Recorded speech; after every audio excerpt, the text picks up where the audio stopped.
Well, Mr. President, today we've made, I think, important progress on a piece of legislation that we refer to with another one of those funny-sounding names, in this case, WRDA, spelled W-R-D-A. And that stands for the Water Resources Development Act. I won't tell you what I thought it stood for the first time I heard that acronym all those years ago, but it's the Water Resources Development Act.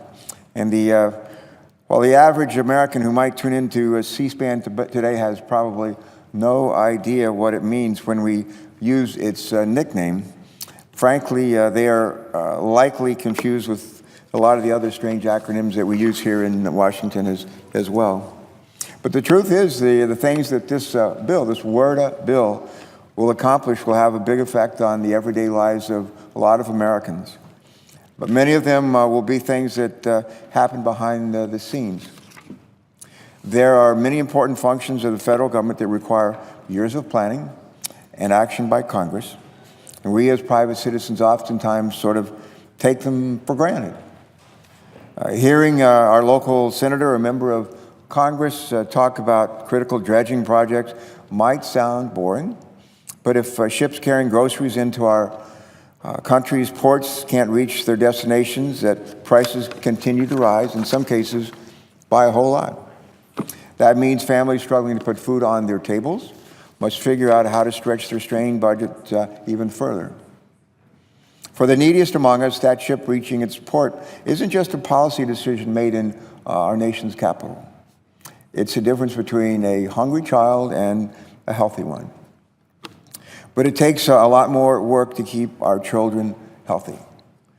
In April of 2014, news broke of a horrendous drinking water crisis in Flint, Michigan. Our networks, our newspapers were flooded with images of families holding up jugs of discolored water that came from their kitchen sinks and from their bathtubs. It was like we were watching a nightmare unfold overnight, but in reality, it was years in the making.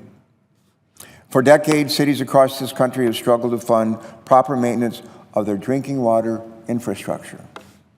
In Flint, officials repeatedly cut corners with little regard for public health concerns in order to avoid investing in high-quality water systems. Well, let's think about this, really.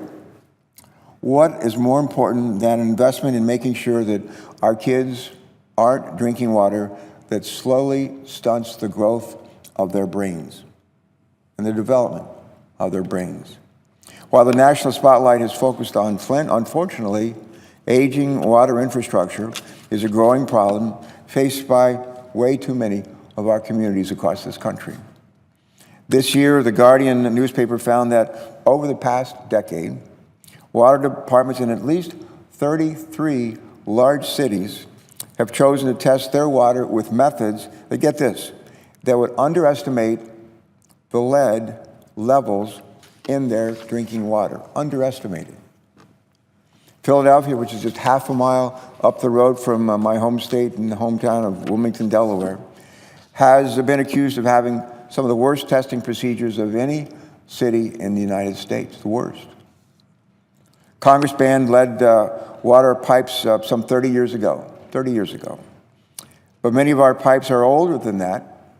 In fact, we don't even know the full extent of the problem. Estimates of lead pipes still in use range from 3 to 10 million. 10 million. That means that some parts of our drinking water infrastructure are poisoning unsuspecting families across this nation of ours.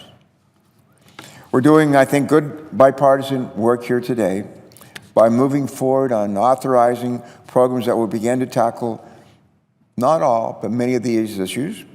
But this is only, in truth, the tip of the iceberg. The Environmental Protection Agency estimates it must spend nearly $400 billion between now and 2030. Think about that, $400 billion between now and 2030 in order to keep our drinking water safe. But it's not only pipes that we have to maintain to ensure that our water supply is clean and that we have enough of it. The Delaware River Basin, for example, supplies drinking water for more than 15 million people, 15 million. And people don't just depend on this water for drinking. This river houses the catches that our fishermen and fisherwomen depend on for their livelihood. This river serves as a shipping route to direct goods to and from our local businesses. It facilitates tourism that ripples through local economies up and down the eastern seaboard. Today, we've made important strides toward improving coordinated protection and restoration of the Delaware River Basin on which so many rely. And with this legislation, we're also taking important steps to strengthen our coastal areas, which are the first line of defense against extreme weather and sea level rise.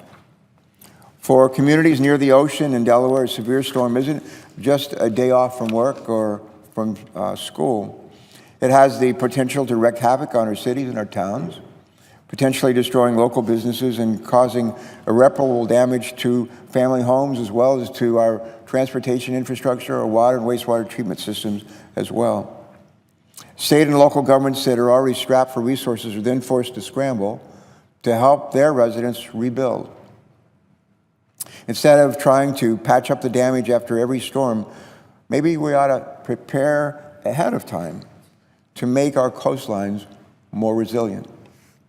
That'll keep people safer and also save us a lot of money in the long term. I oftentimes say, I think I learned this from my grandmother, an ounce of prevention is worth a pound of cure. And no place is this saying truer than with regards to maintaining our local critical infrastructure. And too often we in Congress neglect our responsibility to invest in the things that make life possible and better.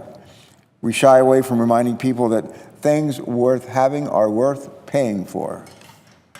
But we weren't elected to take the easy way out. That's what we come here for. We were elected to make the tough choices required of leaders. Mr. President, I'm proud of the bipartisan work that's been done today to help make sure parents can feel confident about the glass of water they'll give their kids to drink at the supper table or tomorrow or the week after that. And I'm proud that we're taking action to address some of the often ignored businesses of running a nation like ours. I hope my colleagues on both sides of the aisle will join me to continue this good work. And let's remind the American people that with a little determination, a little more dedication, we can accomplish the responsibilities in which they entrust to us.